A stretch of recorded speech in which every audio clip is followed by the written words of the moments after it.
Hi guys, today I'm going to show you how you can make your very own Art Deco mirror. This project is not for everybody. Some people like clean lines, and this is not one of them. This is where you do crooked shapes and more art type of thing.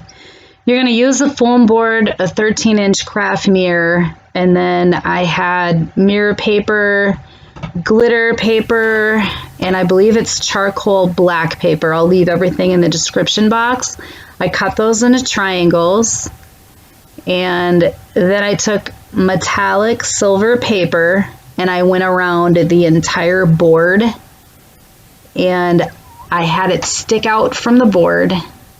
And even later in the video, I wanted more of a dramatic effect, so I took more silver metallic sheets and glued them underneath the foam board, so it was a little bit larger.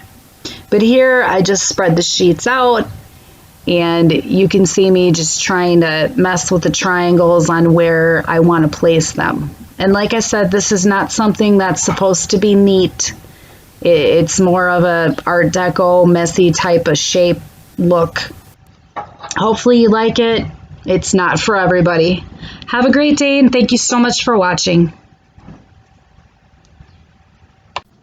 Once I knew where I wanted everything glued down, the sheets as well as the triangles and stuff, then I picked random spots and I put 2 rows of diamond wrap on those.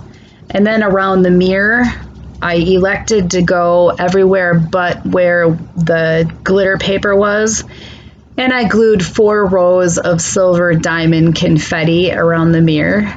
And that's pretty much the gist of it.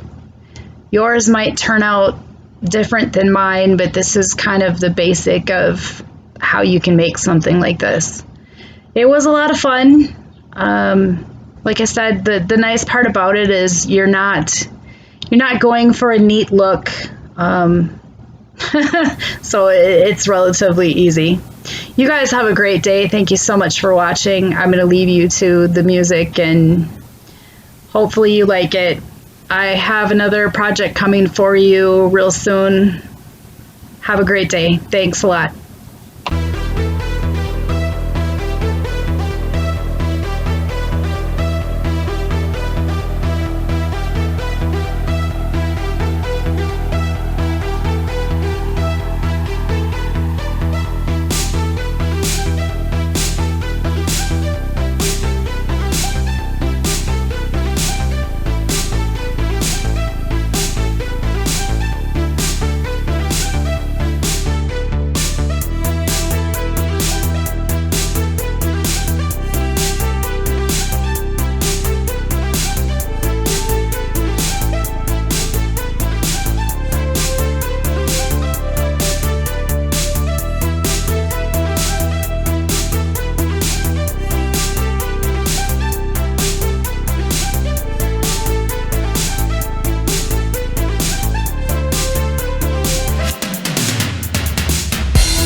So here it is hung up. I used command strips to hang it, and I hope you had fun. This is all about being creative, having fun, and I hope you enjoyed this. Thank you so much. Have a great day, you guys.